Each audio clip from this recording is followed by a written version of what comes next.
Hello friends, आज के इस वीडियो में हम लोग मल्टीप्लेक्सर के बारे में बात करेंगे, जैसे कि शॉर्टकट में मक्स भी कहा जाता है। हम लोग देखेंगे मल्टीप्लेक्सर क्या होता है, इसके टाइप्स कितने होते हैं। इसके अलावा हम लोग देखेंगे कि मल्टीप्लेक्सर के एप्लीकेशंस देखेंगे, मल्टीप्लेक्सर का ब्लॉक डायग्राम देखेंगे और उसके जो टाइप्स होते हैं उनका डायग्राम किस तरीके से बनाया जाता है, उनके ट्रूथ टेबल देखेंगे। तो जैसे मल्टीप्लेक्सर की बात करें तो मल्टीप्लेक्सर एक कॉम्बिनेशन सर्किट होता है जिसके मल्टीपल इनपुट होते हैं और सिंगल आउटपुट होता है। जैसे आप यहाँ पे ब्लॉक डायग्राम में देख सकते हैं, इसका ब्लॉक डायग्राम है।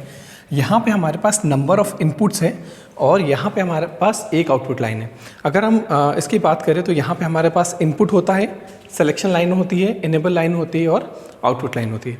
अब अगर हम मल्टीप्लेक्सर की बात करें, मल्टीप्लेक्सर करता क्या है, तो इसका मेन फंक्शन होता है कि क्या करता है, जो यहाँ पे हमारे पास बहुत सारे इनपुट होते हैं, उनमें से किसी एक इनपुट को उठा के आउटपुट में सेलेक्ट करके आउटपुट में रखेगा। जैसे मान के चलिए हमें ये वाला चाहिए, तो ये क्या करेगा कि स्विच की तरह काम करता है, जो कि क्या करेगा, इसको इससे कनेक्ट करेगा जिससे कि हमारा डेटा D1 यहाँ पे हमारा जाएगा। तो ये क्या करता है, नंबर ऑफ़ इनपुट्स में से किसी एक इनपुट को आउटपुट में कनेक्ट करता है। अब ये कनेक्ट कैसे करेगा, ये कनेक्ट करता है हमारे सिलेक्शन लाइन की मदद से। ये सिलेक्शन लाइन ही क्या करती है, इनमें से किसी पर्टिकुलर इनपुट को सेलेक्ट करके आउटपुट में देती है। इसके अलावा यहाँ पे हमारा एनेबल होता है। तो एनेबल क्या होता है, जिससे हमारा सप्लाई होता है। जब तक आप एनेबल 1 नहीं रखेंगे तब तक हमारी डिवाइस ऑन नहीं होगी। जिस तरीके से हम पावर सप्लाई देते हैं वैसे ही, तो यहाँ से हमारा सप्लाई की तरह काम करता है। और अगर हम मल्टीप्लेक्सर की बात करें तो इसको डेटा सेलेक्टर भी कहते हैं, मक्स भी कहते हैं और मेन यूनिवर्सल गेट सर्किट भी कहते हैं। बहुत सारी जगह ये क्वेश्चन पूछा जाता है कि यूनिवर्सल सर्किट किसे कहा जाता है। तो जो यूनिवर्सल सर्किट होता है ये हमारा मक्स को हम लोग कहते हैं।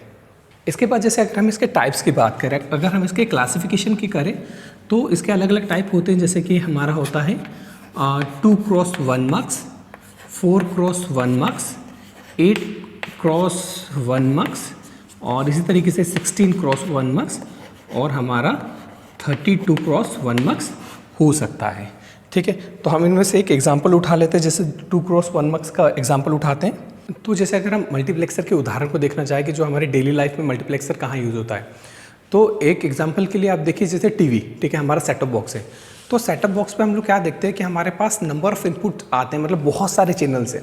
ठीक है, बहुत सारे चैनल्स हैं, पर उसमें से हम क्या करते हैं, किसी एक पर्टिकुलर चैनल को हम लोग टीवी पे देखते हैं। ठीक है, तो इन नंबर ऑफ़ चैनल्स में से हम लोग कौन से चैनल को सेलेक्ट करेंगे, ये हमारा सिलेक्शन लाइन कंट्रोल करता है। और मल्टीप्लेक्सर की मदद से हम क्या कर सकते हैं, नंबर ऑफ़ इनपुट में से किसी एक को हम ले सकते हैं। इसी तरीके जैसे रेडियो, हम लोगों ने देखा कि रेडियो पे भी हमारे पास बहुत अलग अलग चैनल्स होते हैं। हम क्या करते हैं, किसी पर्टिकुलर चैनल को ट्यून करते हैं। तो ये भी हमारा एक मल्टीप्लेक्सर का उदाहरण हो सकता है। तो जैसे 2x1 मक्स की बात करें तो यहाँ पे हमारे पास जो n है, मतलब नंबर ऑफ़ इनपुट, ये हमारे कितने हो गए 2 और आउटपुट y हमारा कितना हो गया 1। यहाँ पे आउटपुट y लाइन 1 है।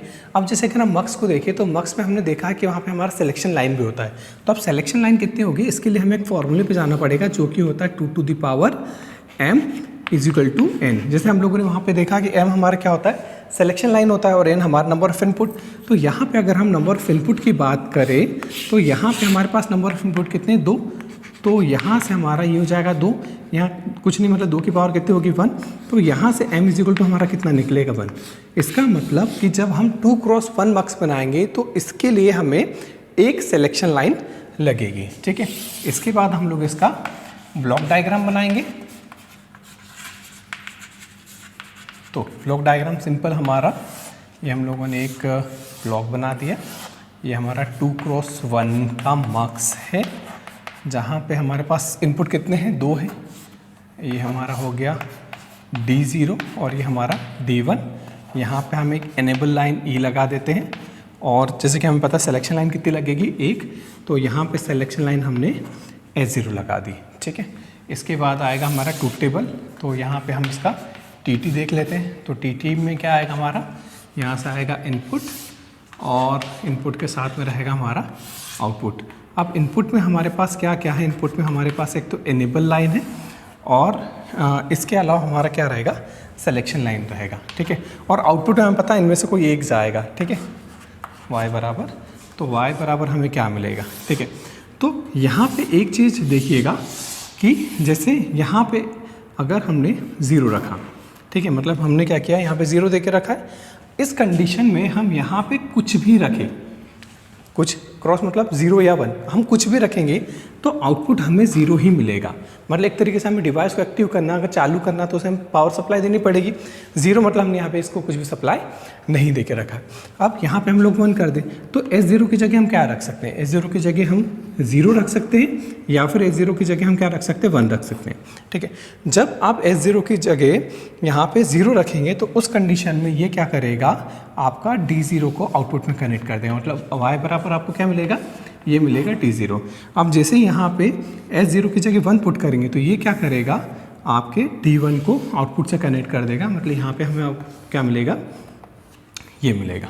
ठीक है, अब यहाँ से अगर हम इसकी इक्वेशन की बात करें तो इक्वेशन हमारा क्या निकलता है, इक्वेशन हमारा Y बराबर निकलता है, ये निकलेगा E।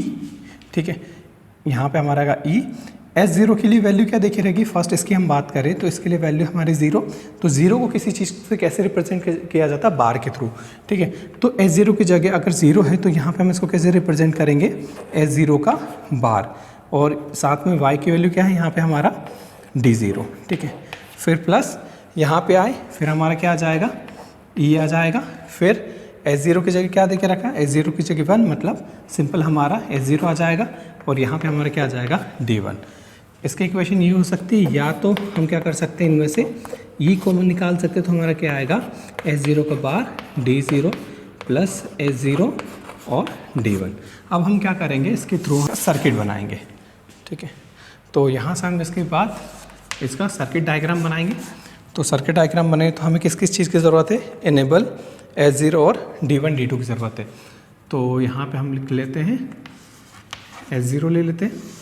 S0 में हमें क्या चाहिए, S0 चाहिए और S0 का बार चाहिए। ठीक है, 2 चीज़ें, S0 और S0 का बार।